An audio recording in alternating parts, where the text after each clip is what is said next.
This is called Our Muffin by Kinni Nichols, written April 12th, 1986. It's in this book I found, Poems for You and You and You. The great thing about this book is that there is no copyright notice.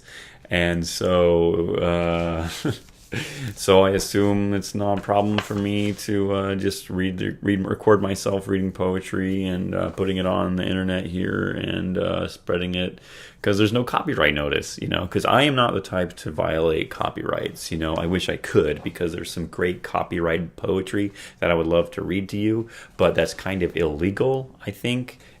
So anyway, Our Muffin. I have a dog named Muffin, a friend who's loyal and true. She's there, no matter how I feel, no matter how tired or blue. She always looks up at me with love and trust in her eyes. She asks for nothing except to be close, and she can't really talk, but she tries.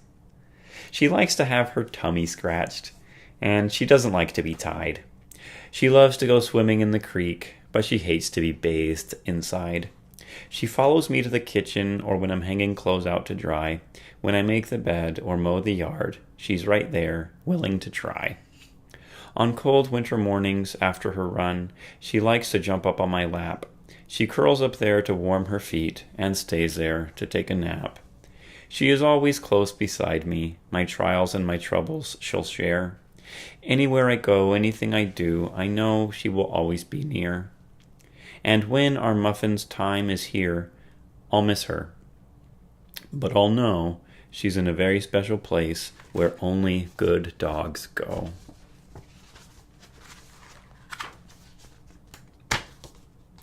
Okay, I'm going to read another poem in this book. It's called America, and it's an acrostic. So there's all those letters. America. America. A. A is for arms that are opened to hold all of the homeless, the weary, the cold, to make them feel welcome and hope they will find a home to enclose them and friends who are kind. M. M is for mercy from God up above, who, if we let him, fills all hearts with love, who shows us the way, if we will but see, to save us from bondage and set our souls free. E. E is for everyone who comes here to seek a new way of life, with freedom to be the kind of person that he thinks is right, who, if he's needed, will stand up and fight. R. R means respect for each and for all, for everyone willing to answer the call, who want world hunger and oppression to cease, to sleep the night through and wake up in peace. I. I is independence, the right to walk proud, to be by yourself or to stay with the crowd, to live in the city where tall buildings rise, or out in the country and hear wild bird cries. C. C is for comfort, a hand you can hold, a shoulder to lean on as you grow old, a home of your own where you have the say, a regular job with regular pay. A. A is for advantage over all other nations, and freedom to enjoy all God's creations. So look all around at the beauty you'll see, and thank God you're in America, the land of the free. That was by Kinni Nichols, March 18th, 1987. I have no idea who this is. I think I Googled her name, Kinni Nichols, and nothing popped up. I like this poetry. It's like I kind of wish I could write poetry like this. It's kind of sentimental, and it's sappy, I guess, but it's heartfelt, and it's got such a good message, and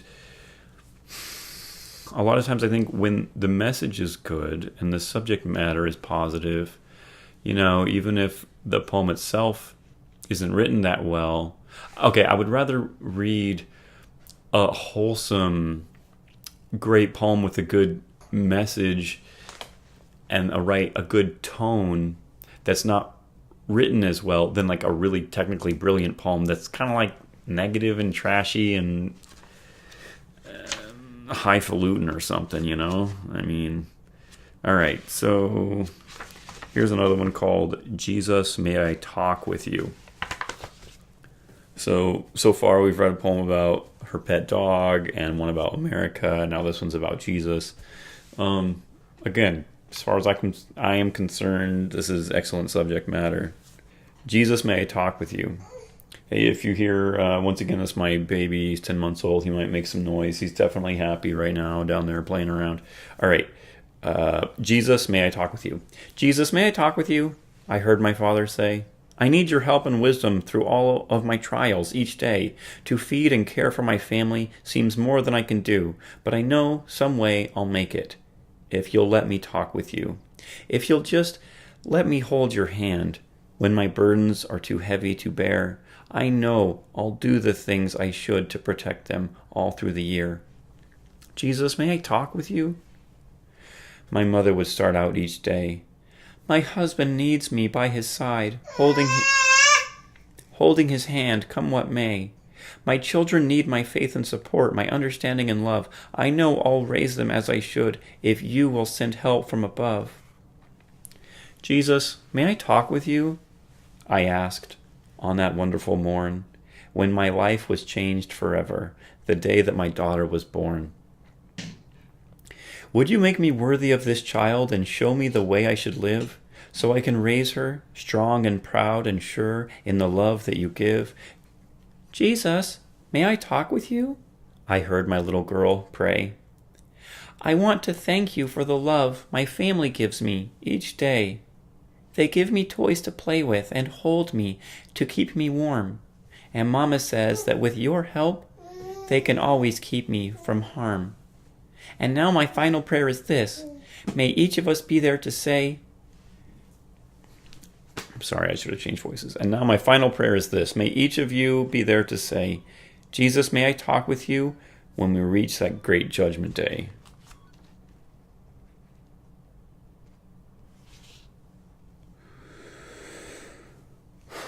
Somebody bigger. It took somebody bigger than you and I to create a flower or a star in the sky, to give us a faith that will never die, somebody much bigger than you and I, to build a mountain or dig out a sea, to plant an acorn and grow a tree, to create such wonders for you and for me, something big as a whale, or as small as a bee. Who wrote the songs for the birds to sing? Who put the notes in the bells that ring? Who fathered a son and made him king? Now who do you think could do such a thing? And who do you think could make a plan to put here on earth a creature like man, and give us intelligence enough so we can conquer the air, the sea, and the land? Who made the clouds for a rainy day, that waters the earth and grows the hay? And who do you think has the power to say that because we're here, he'll let us stay?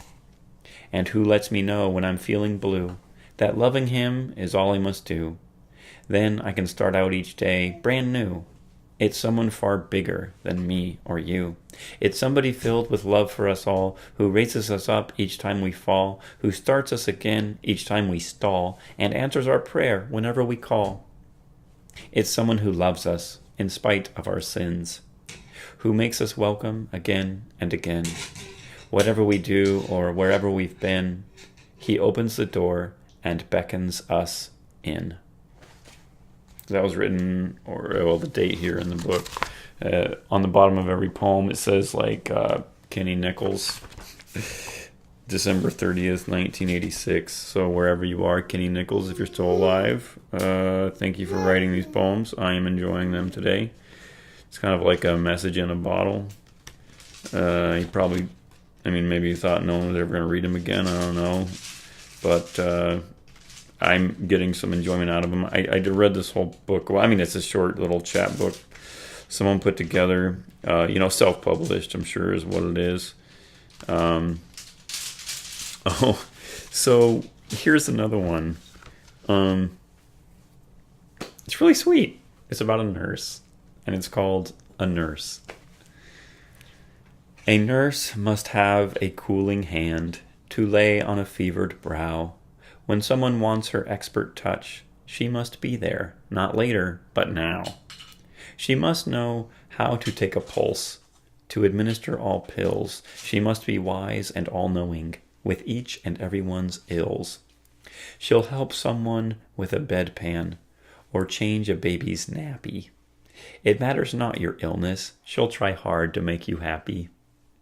She'll stand all day in surgery, answer call buttons all night through. Whatever you need, she'll do her best to see that it's there for you. She's always there when you need her, an angel dressed in white. Whether giving shots or back rubs, she'll help to make you feel right. So call on this angel of mercy when sickness comes your way. She'll do everything in her power to make tomorrow a better day. Written June 8th, 1986. These are all kind of random dates, but they're all in the 80s. It's the decade when I was born, 1983.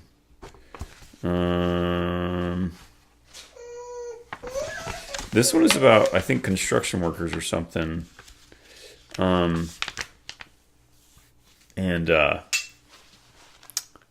I was just driving today, and it's the middle of summer in Arizona in the desert area, and I saw some guys building buildings, and I have a blue-collar job, and I work in kind of like a hot environment sometimes, but not that hot, not outside.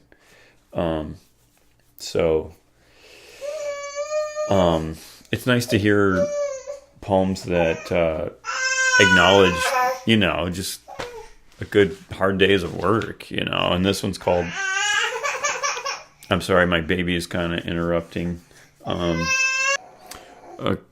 Okay, this poem is called The Lineman's Way.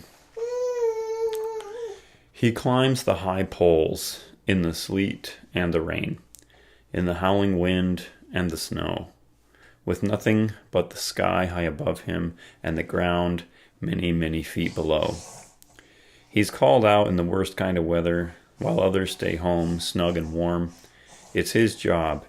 He must keep the lights on in the cities as well as the farms. In summer, a heat stroke could happen. In winter, there's frostbite to dread. No matter how good they feel climbing, sometimes they come down dead.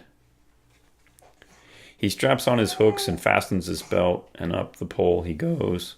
And though he'll never admit it, in the back of his mind he knows he's a glove width away from death. Each time up could be the end. He may just be climbing to splice a wire, or to remove what's left of a friend. So here's to the journeyman linemen.